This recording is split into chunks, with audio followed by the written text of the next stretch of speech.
Thanks for joining us, friends, on the Line of Fire. Michael Brown, delighted to be with you. I will not be taking calls today because I've got my guest, Jonathan Cahn, with us for the entire hour. His new book just came out, The Return of the Gods, already a bestseller. And Jonathan will be doing wall-to-wall interviews, but he'll always contact me a few months before one of his books is about to come out so we can schedule a full hour for all of you right about the time of the book's release. So as always, Jonathan, it is wonderful to have you with us. Thanks so much for joining us on the Line of Fire. Great to be with you, Mike, always. It's always a joy. So before we dig into the contents of this book, I just wanted to share something with you. I will sometimes listen to Audible books of my own books when they come out, just to kind of give me a different feel and refresh my mind. And I decided some months back for the first time to listen to The Harbinger on audio. At a certain point, I didn't want to listen because it was too disturbing to read and hear about judgment. And then I had the identical feeling a few months later listening to the book of Ezekiel. It was too disturbing, but I knew it was true. I knew the subject of judgment, divine judgment, was true. Jonathan, how did writing The Return of the Gods affect you as you were learning these things and seeing these things? How did it affect you? Well, Mike, on one hand, there's a few different realms of it. On one hand, it's, I'm blown away by it. Like I'm the first one to be blown away by, what comes. Something comes on my heart, and then I see, then it leads to this, and I see, whoa, this is real. And, so that the one part of it is I'm amazed, really. I'm amazed by the Lord. And on the other hand, it is, there's a chilling aspect of it. There's a scary aspect of it. And there was, almost a reluctance, because I was saying, Lord, this is heavy. And I knew if this goes out, there's going to be also repercussions as well. There's going to be backlash because it's hitting all these things. So I had a lot of mixed feelings in that. And also the other thing is that, I was trying to do a book once a year. And that's kind of what I was doing, but I couldn't do this one. This one there was so much, number one, warfare about me doing it. And it was kind of like, plowing through snow. There was just so much weight, So, I have mixed feelings. On one hand, I'm again, amazed and wow, Lord, wow, my mind is blown. On the other hand, the implications are very big and heavy for our world in this hour. Yeah, absolutely. And that's exactly what I would expect, Jonathan. All right, so just to lay out the big picture, what is revealed in The Return of the Gods? It is revealing a mystery behind literally, virtually every transformation that's been taking place in the last 60 years in America, in the West, what is transforming our culture, our children, our school system, our government, our worldview. The dramatic change we've been watching, and that could this go back, number one, to the Bible, which of course it does, ancient times, but also to the ancient tablets, inscriptions of Mesopotamia, Middle East. Could this go back to the gods? And what are the gods? And, of course, the gods, there's this mythology, there's fiction, but could there be something real linked to the gods of the Bible? And the Bible actually says there is. And what if these things, there's a reality to them, if they exist, could they be at work now? Could they return? And if so, what would happen? And so this could it be behind everything? Could it be behind Supreme Court decisions? Could it be behind what's happening in children's cartoons? And could it affect everyone listening, every believer, every non-believer? And if so, what does it mean, and what do we need to do about it? That is what The Return of the Gods is going to reveal. I was flying a few years ago and saw two movies that had just come out, and they were both about the Greek gods, and they were now, they were being worshipped, but they were interacting on the earth, and I thought, how curious is that? And then other things, when I wrote Jezebel's War with America about the same demonic spirits that were operating 3,000 years ago, operating again. Paul says in 1 Corinthians that the gods of the nations are demons. So when you speak about the mystery of the spirits, what is that? Yeah, and it's right in line with that, Mike. The Bible clearly says that. First, in the Hebrew Scriptures, in Deuteronomy and in the Psalms, it says that what the nations or pagans are worshiping or offering their children to are the shedim, and shedim is a word speaking of entities. Actually, the Babylonians and the pagan cultures saw the shedim or the shedu to them. They saw them as, they could be good spirits, bad spirits. In the Bible, it's only malevolent spirits. When that word was translated into Greek by the rabbis or the scholars, they translated it into the word daimonia, which of course we get the word demonic or demon. And then, exactly as you said, Paul then says the same thing, but he uses the other word. He says that what they're worshiping, the idols, they're actually worshiping the daimonia, and we get and that's demonic or demon. And so one of the things is that the gods were all around, in pagan culture, and what the Bible's saying is that there is a link to the spiritual world, and we would think that we should think that anyway. Of course, when people are worshiping other things, there's a spiritual link, and it's not saying that what they were saying, their mythologies were right. Of course, it's fantasy, but that there's a link between these things, and even the spirits could play on the mythology, and the mythology can follow certain aspects of the spirits. The Bible says we are at war. There is a spiritual realm, and this is what they were doing without knowing it.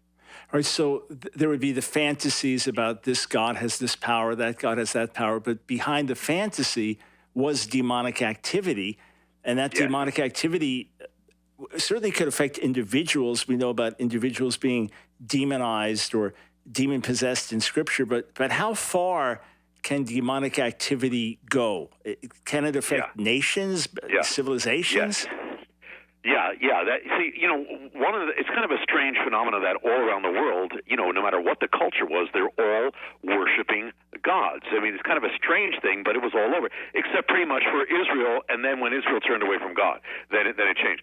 But so if behind the gods, in one form or another, are spirits or spiritual or principalities, then what it means is if a civilization or a culture is given to the gods, they're given to the spirits. And one of the things I found is that in researching this, that the phenomenon of possession is all over. It's not just that the Bible speaks about it.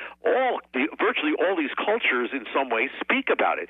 And the closer you got to the gods, the more these things would manifest. The Oracle of Delphi, the high priest, they would be shaking and convulsive and foaming. All the signs of possession. They said they were possessed by the god, but they were possessed by the spirit. So it is not just the individuals; it was the entire culture was in a sense possessed. When you look at the signs of possession, and you look at pagan culture, you see it complete throughout. And so, there is a very important aspect of civilizational possession, or that spirits can infect entire cultures and nations. So, if we think, say, Romans 1. And people worship idols instead of the one true God, and God gives them over to idolatry, then into all kinds of foolishness, then sexual immorality, then sexual perversion and other sins. So they're not just being given over to the flesh then, they're being given over to demonic powers, right? Absolutely, and when you look at much of pagan worship, you see a real parallel to what we know as demonic possession. I mean, even human sacrifice, mutilations, all the convulsions, self-destructiveness. You see that all these are linked to possession. All right. So at a certain point, the polytheism of much of the world, outside of like the Hindu faith and things, but which you had in the ancient Greco-Roman world and the ancient Semitic world, a lot of that is displaced by monotheistic faiths. But where did the gods go? Where did the spirits go? Yeah, well, and the big change is Messiah, is Yeshua, is Jesus, because that is taking not only the faith of Israel, it's the new covenant, but the power is going forth to the world. He had the power to cast out spirits, and then he sent the disciples into the world, into the pagan world, and you have this clash, and with that, it's really literally a war of spirits. You have the spirit of God versus the spirits of the world, and you have the word versus mythology, and that's why really, the first believers were persecuted or thrown to the lions because they would not worship the gods or offer incense. So it was really a battle of spirits or quote the gods.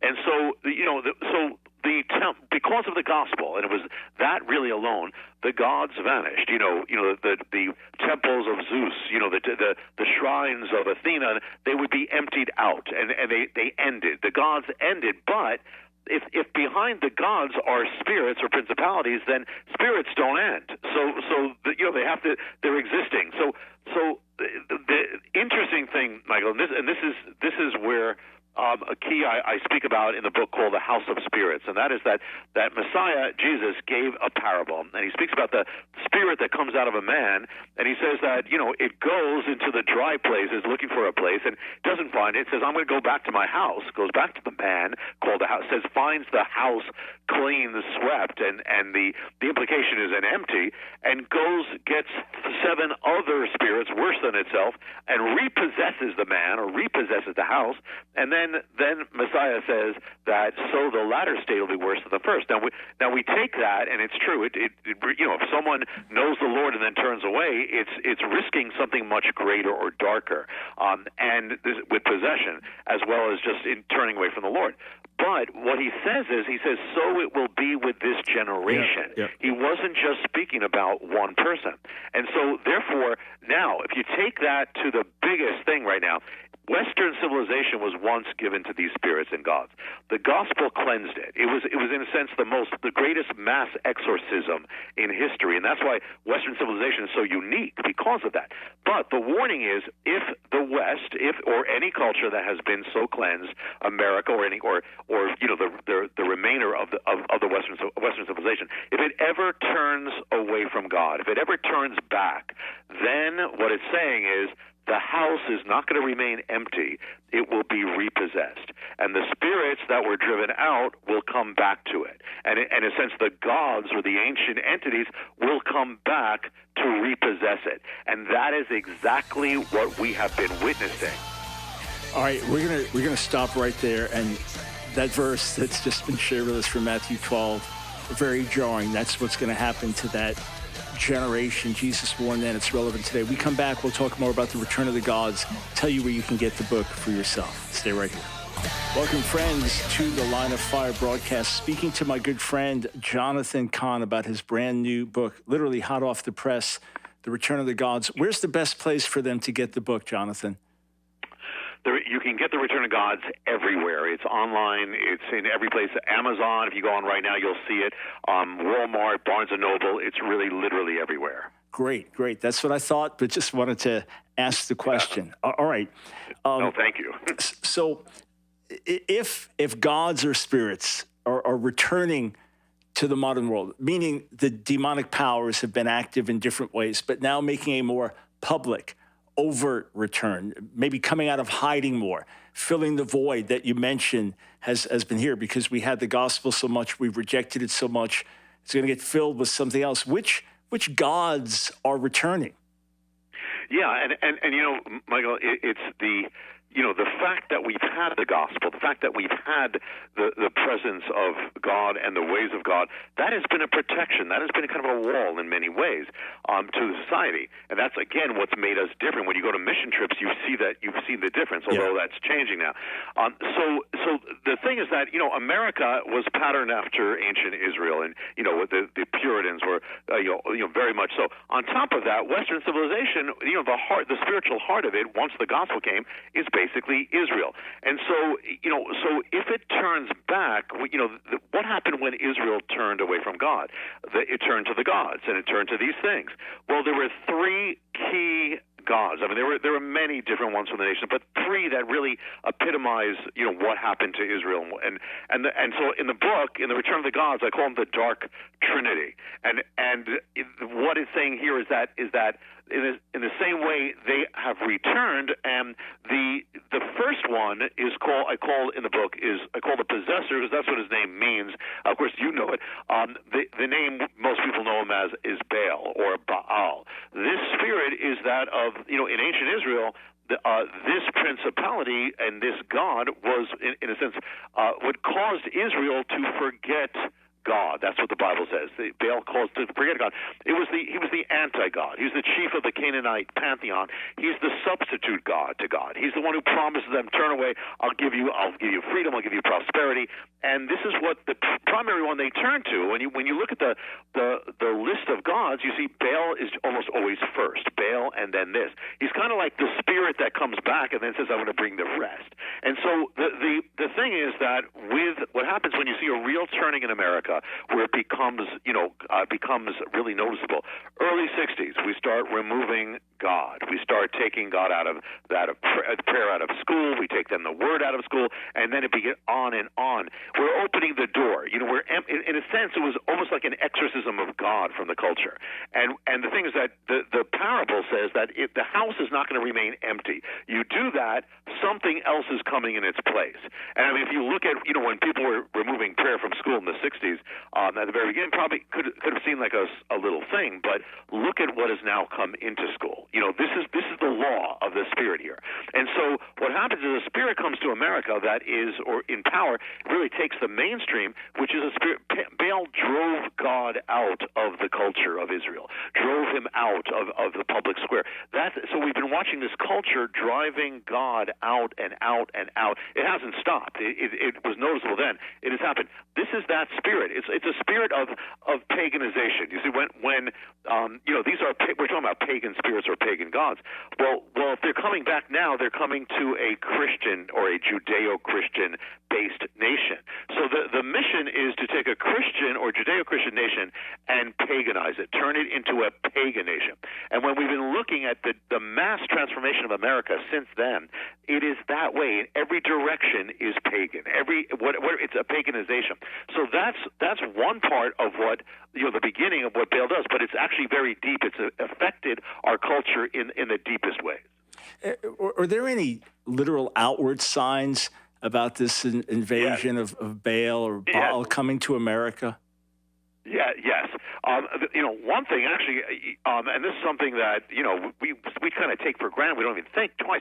But one of the key signs of Baal worship throughout the Middle East was the representation. He was represented by a molten bull, a bronze bull. This comes up again and again and again. And so interesting, and it's also Baal is linked to prosperity, the prosperity of the nation. The prosperity of our nation is linked to Wall Street, and when there's a prosperous market, we call it a bull market for other reasons. I'm not saying that anybody's doing it for that reason, but then, what was 1980s, they erect this massive molten bronze bull on Wall Street or right off of Wall Street. This is actually, of course they're doing it because they're saying, well, this is for our prosperity on Wall Street. This is the sign of Baal. It's actually in the Bible. Even when we speak about golden calves, molten calves, those are bull calves in the Hebrew.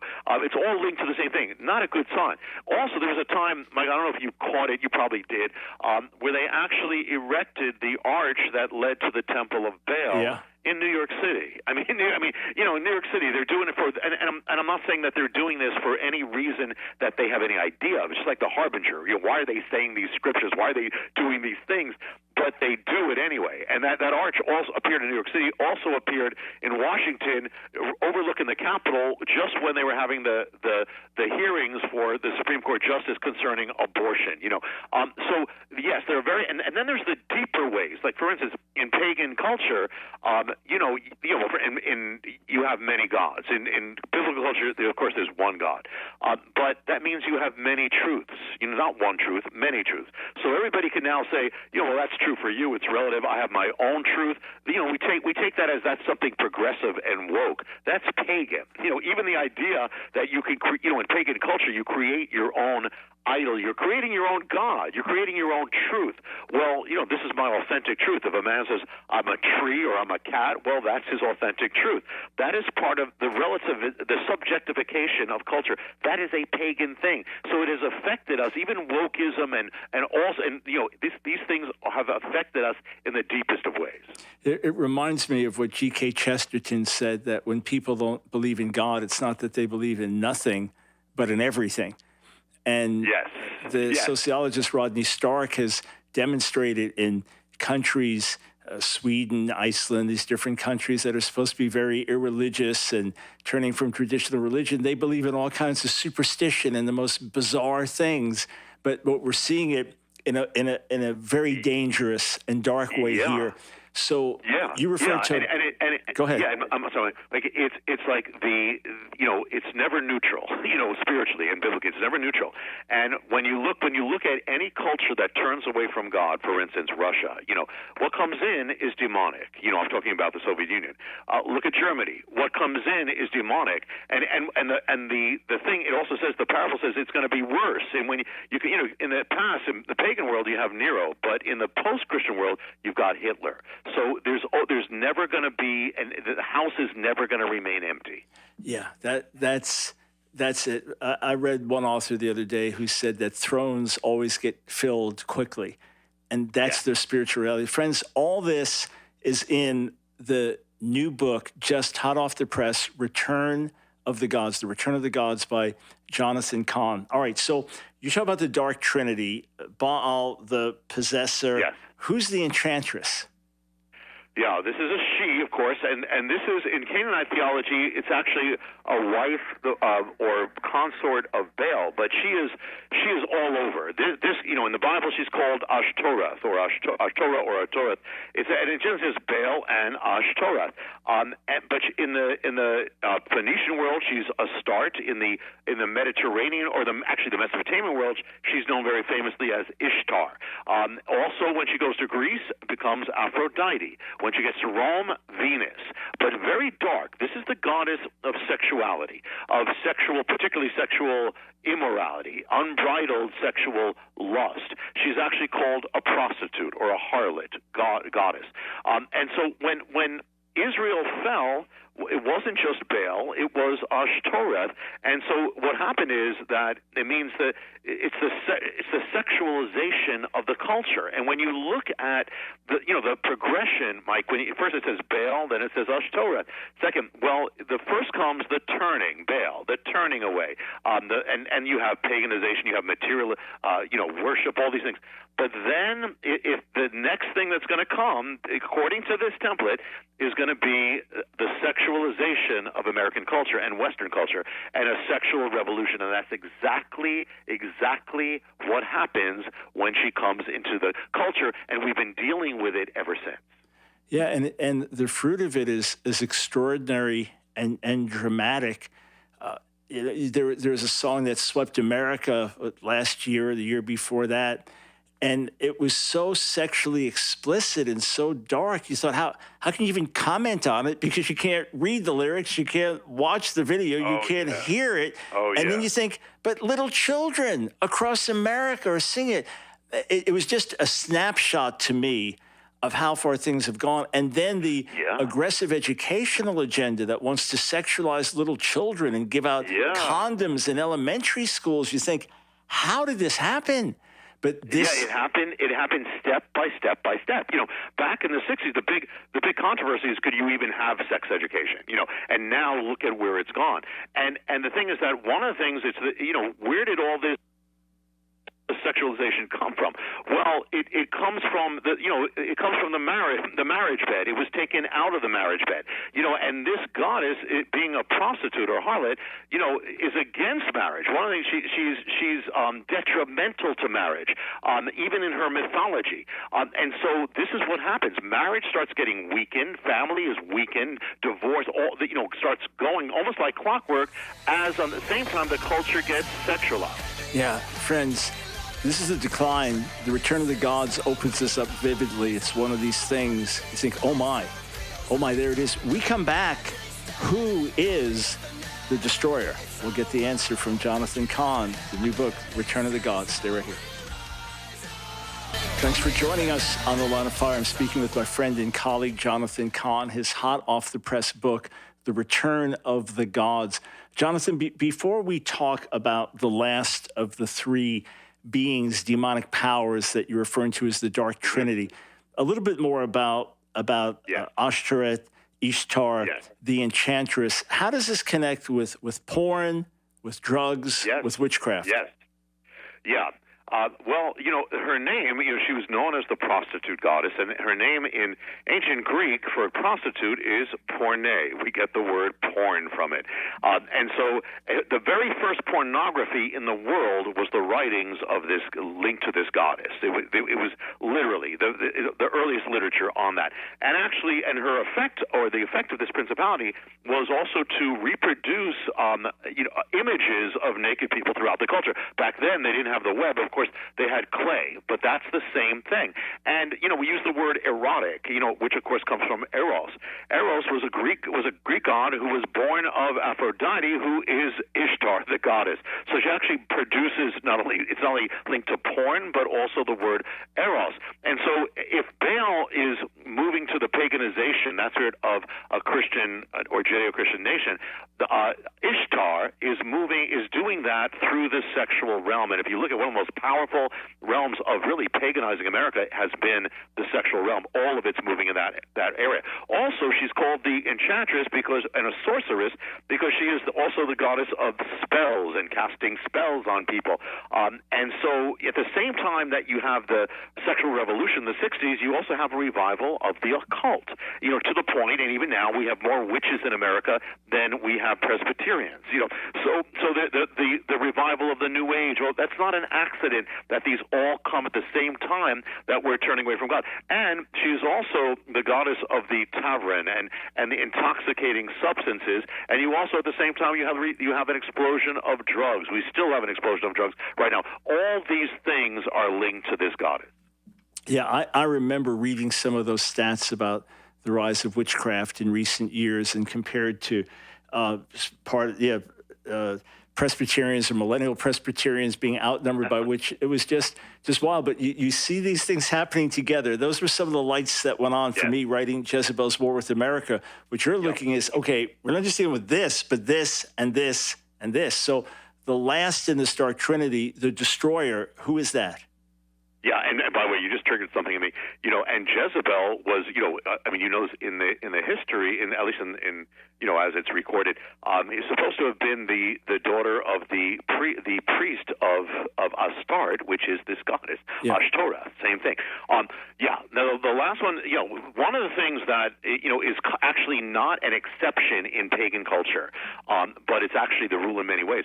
But human sacrifice is actually very common in pagan culture, and child sacrifice is very common in pagan culture. I mean, we're talking about whether it's human sacrifice, the German lands, the Russian lands, the Polynesian lands, it was all over.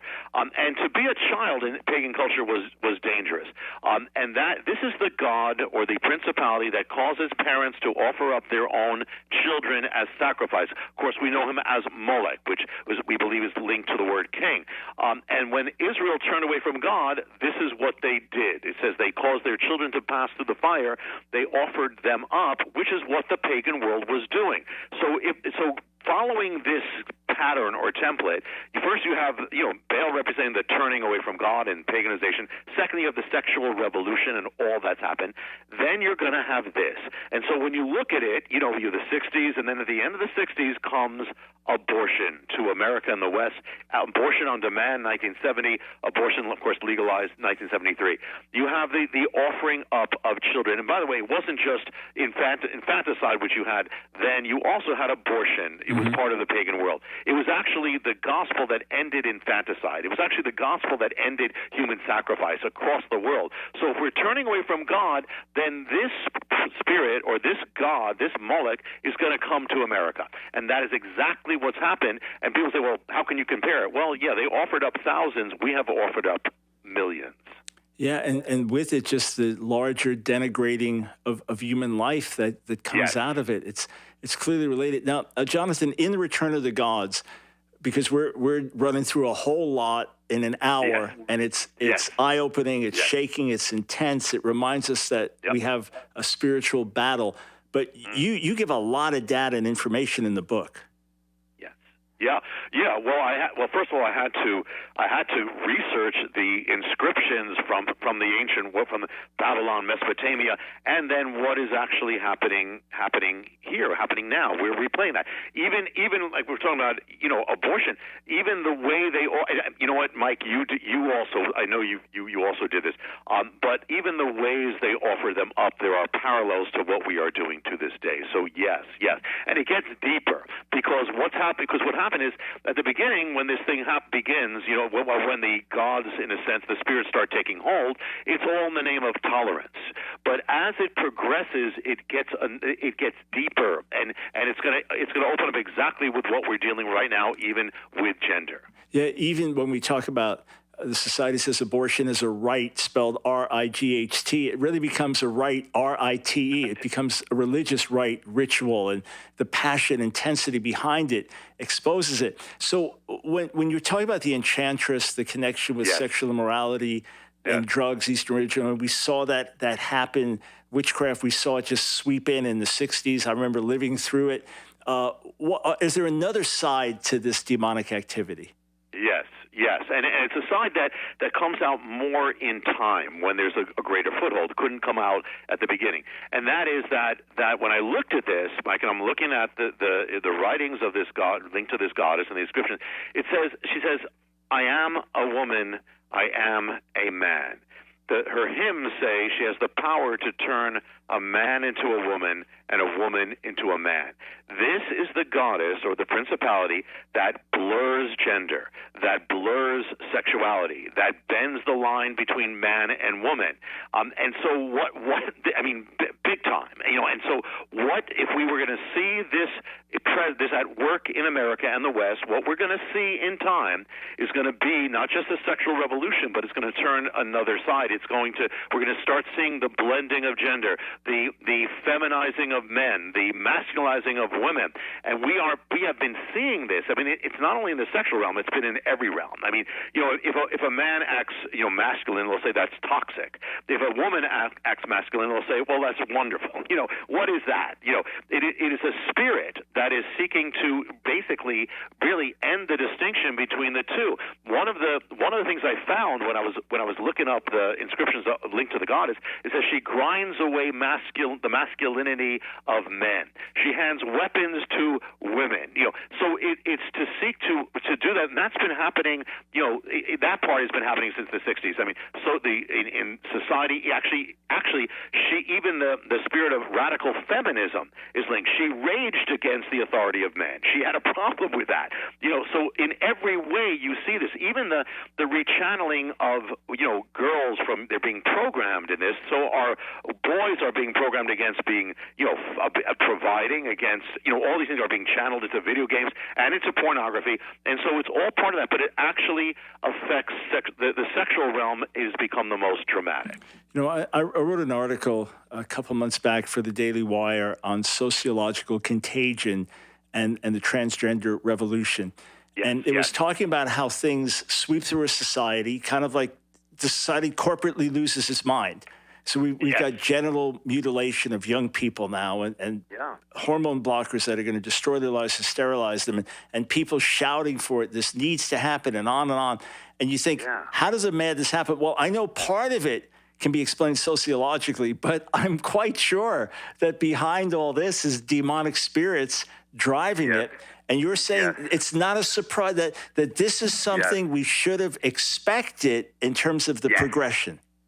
Yes, that's exactly how I would say it. And not that we did, but that we should have, because this is where it goes. This is where it has to go. And starting with when you take God out, we say, like, what possesses an adult to do this to a child? Well, this is what possesses them. It is a spirit. Even Michael, even liberals, old school liberals, as you know, and are saying this is demonic. And the thing is, the goddess had a priesthood, and the priesthood of the goddess, it all goes back to this, that were men dressed up as women, and they dressed as women, they spoke as women, and they even had sexual sexual relations as women. She is so if she returns, or if the effect of this spirit, it's going to be that of androgyny. And so cross-dressing, it says literally, her hymns say she dresses a man as a woman, she dresses a woman as a man. So we have drag queens now. That goes back to her priesthood, and it's gone from Western society because of the gospel. Well, the fact that it's coming back into the mainstream is a sign of this spirit coming back. And the other thing is the fact that it's going after children. One of the things I've noticed as I'm doing this is that these principalities always go after the children, because you get the children, you have the future, and children are the most easily malleable, bendable. And one of the things that happened is her priesthood wasn't just men dressing as women; they were also men who were transitioned as women surgically, and which affected their hormones. In fact, when I looked at what was there in the ancient writings, it says that these changed men would dance before her holding scalpels, which they believe was linked to the fact of transitioning. She's the goddess who transitions, and so now, back then it was her priesthood, but Jesus said when they come back it's going to be worse. Well, now it's not. She's not just after a priesthood; she's after an entire generation. Yeah, you know what's fascinating as we talk. It was in 2004 that God called me to begin to really focus on gay and lesbian activism. The transgender part was not as prominent then. But I saw right then when I had compassion for the people and love for those involved, and a great burden for them I never had before, that the agenda was the principal threat to freedom of religion, speech, and conscience in America, and that it was going to target children and so on. So everything that I've watched unfold in these last 18 years, right now, all we're doing is plugging in spiritual realities behind each and every development. And as you're talking and giving these specifics, I'm thinking of what I've witnessed and documented and seen, and even where the agenda was going, according to those within it. What they didn't understand was it was a dark agenda, not a liberating agenda. And what we have to remember is the people worship these beings, these deities, thinking it was for their good, but instead they put themselves under bondage. Yeah. The people, we have to pray. We're all in the same boat in one sense or another. We have to pray for them. And you've been very, very clear about that and very strong about that. And there's even, we'll keep going. Yeah, we'll go on the other side of the break. Jonathan Cahn, The Return of the Gods. I don't know about you, but this is deeply stirring. Recognizing the spiritual war, this is deeply stirring. We'll be right back. Well, this always happens when I interview my friend Jonathan. We don't get through the list of questions, and the list of questions just gives you kind of like a little drink of a cup out of an ocean of content. So for everything here to dig in deeper, get the book Return of the Gods. You can get it anywhere books are sold. Basically, it is available in multiple platforms, multiple forms. Jonathan, I want to give some hope, some encouragement as well, because this is very jarring and very intense, and it's the world that we live in. When we sit down privately and talk, these are the things that we talk about. But I want to focus on one or two specifics and then get to broader picture. Where's this going? Is there hope? So what happened that, in your view, kind of exploded on the streets of New York City and has affected the world? How does this tie in with some of these ancient truths and mysteries that you're revealing? Yeah, the whole movement, as you know, Mike, the whole movement of pride, of altered sexuality began or exploded in Stonewall, the Stonewall riots in New York City. And I won't go into detail because there's just not time. But the amazing thing I saw is it was filled, saturated with the signs of this deity or this spirit. Example, this Ishtar, the goddess, was linked always to what was called the Eshtam. That means a tavern or an alehouse or a bar. That was Stonewall. But when she went to war, it was linked to the lion's head. I won't go into it, but that night was linked to a lion's head. There was a woman who actually stirred up the whole event. This is everything we're dealing with has come from there.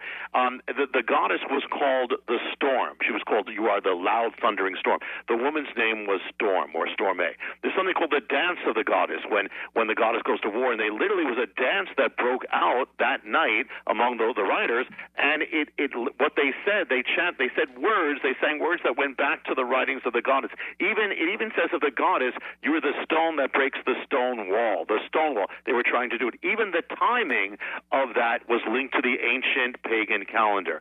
So that's just in a very, very quick nutshell.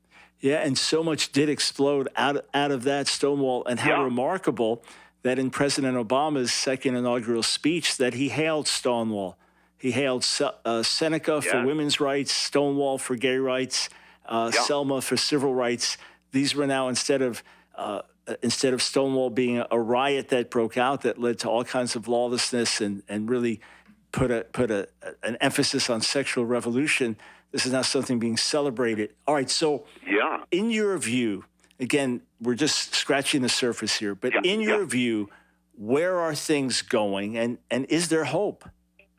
Yeah, well, let me just mention, and then absolutely that from Stonewall, came the parades, the whole parades of June.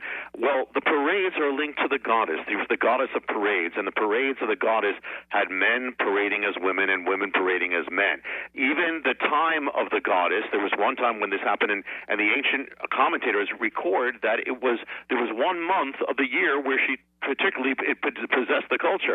It was Tammuz, but they actually identified it in the ancient writings as Junium or June. Even, I won't go into it, but even the rainbow is linked to the goddess. It's a sign of that. And I'll say just one quick thing, and that is that even the Supreme Court decision since then, 2003, 2013, and then marriage being redefined in 2015, they all took place in the days of the goddess, actually on the same dates.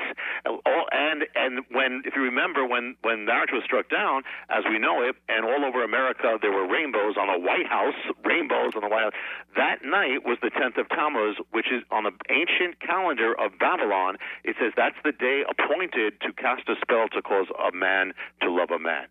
So the point is, we are in a war. We're in a warfare, not against people, but against principalities.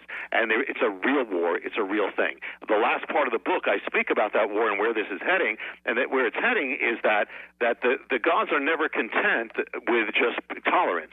Ultimately, it's every knee shall bow. And they also have a vendetta regarding Christians or the word, because that's what drove them out. So we have to be strong. To me, we are still in exciting times. It goes all with the end times. This is where it's all going, and we have to be strong. When you look back at the Bible, Elijah dealt with the gods, Moses dealt with the gods of Egypt, the Maccabees dealt with the gods of Greece, Paul dealt with the gods of Rome. So this is not a strange thing in that sense, but we have to be strong, and we have to stand, and we have to not bow our knee, and we have to. It is the power of God. The last part of the book is the hope. The other God, He is greater than the gods. Who is like Micha Mocha? Who is like you, God, among the gods? The power of the God is so much stronger. But we have to rise in it. We can't be intimidated. We cannot bow down to the gods. Yeah, so if someone said, all right, listen, we all know that we're in spiritual warfare. What will I get by reading this book that will take me deeper? It's a question people ask us. Say, well, we know we're involved in spiritual warfare. Why do I need to understand this? What's so important about grasping this? Yeah, because it's not just something you'll hear about in a seminar of spiritual warfare, which is very important, but it's seeing how it's affecting everything in the culture, how it affects that, how it's affecting your children, how, where this is coming in, where it's coming from. This is not some general thing. This is an exact, precise thing, and this is what was dealt with in the Bible. And so I'm hoping people they not only get the return of the gods for themselves, but they get it for people in their lives, even people who are not saved and who are part of this, because everybody is affected by it. Everybody has somebody in their life that is very affected by it, and to take charge over it and take power over it. And if you know what you're dealing with, you can fight effectively by the power of God. Does this also remind us that our greatest battle is not political? Yeah, and of course it affects everything politically, of course, but we can never make that our main thing. It never was, but it is, as Paul said, we war not against flesh and blood, we war against principalities. And as believers, this is the time that we can be the strongest. We can become radical. I mean, radical in love, radical in boldness, radical in purity. That's what's going to do it. It was the power of Messiah that cast these things out. It's the power of Messiah that way too, but also also in our own lives, because if we are part of these things, whether it's pornography, whether it's whatever it is, then how are we going to fight against it? So it's a call for repentance among the body. If we have to separate, just like Gideon had to cast down that idol. We have to do that in order that we can fight like the people of God spiritually for God, and God is still on the throne. It's just it is again, Mike, I think, who is like you, O Lord, among the gods? But we have to stand in that power. We have to be strong. This is our moment. Yeah, absolutely so. Absolutely so. What a critically important message. What critically important insights putting this together. My PhD is in Near Eastern Languages and Literatures from New York University. And one thing that struck me reading ancient inscriptions decades ago in grad school was how applicable things were. It's like, wow, this is a demonic entity that's active now, but it's being described the same way in the ancient world because these are real demonic beings, but Jesus is Lord, and we have victory in him. Obviously, the book is already captivating people. Readers are having their eyes open. May this help spark awakening in America. That is the only hope of the nation, awakening among God's people. Hey, thank you for writing the book. May we see a massive holy exorcism of demonic powers in the days ahead. Amen, Michael. Thank you. And that's what I'm praying for. I pray people get the book, but also that they're praying for exactly that. Yeah. Thanks so much for giving us your time today. I appreciate it. God bless. God bless you. All right. Always a tremendous joy to have Jonathan Cahn with us, and especially knowing when his books come out, he's swamped with interviews. So it's very gracious of him to reach out to me normally months in advance, and we put this on the calendar in anticipation. So friends, get hold of the book. And his book actually came out yesterday, same day as mine came out, Political Seduction of the Church. So I'm thrilled with the interest in the political seduction of the church. They really go hand in hand in many ways. But yeah, Jonathan's is a little bit ahead of mine on the bestseller list. I remember we both spoke at Family Research Council, Jonathan and I, a few years back, and brought our messages there. And then we were doing a book signing that same day. And I had a good line at my table. People wanted me to sign the book that we had there, but it was a whole lot shorter than Jonathan's line. Something happened when The Harbinger came out. And when people say to me, well, Mike, did you agree with the contents? And what do you think of the book? I said, listen, you don't have to agree with every single point. But the fact that book instantly became a New York Times bestseller, when Jonathan was a relatively unknown author then, known in some circles in the Messianic Jewish movement, but otherwise unknown nationally, for that book to immediately the first week become a New York Times bestseller and stay there for a year, these things just don't happen. And I told people, whether you agree with every line or not, this is a wake-up call. God is shouting through my brother, a wake-up call to America, and judgment is in our land. And demonic powers are at work in the land. And there's been favor on his other books. A lot of eyes have been opened. So you may take issue with a point here. Look at the big picture that's being painted and recognize what's going on and the spiritual battle we're involved in. And let us give ourselves not to focus on demonic powers and these false gods, but to focus on the reality of the battle so that we take hold of Jesus afresh. We take hold of the power of the Spirit. We ground ourselves in the Word of God. We turn away from unclean practices and from mingling with demonic power and give ourselves afresh to God in the Great Commission. We can still see America shaken. Yes, these are urgent times. Yes, we're under judgment. Yes, it's distressing to see what's happening.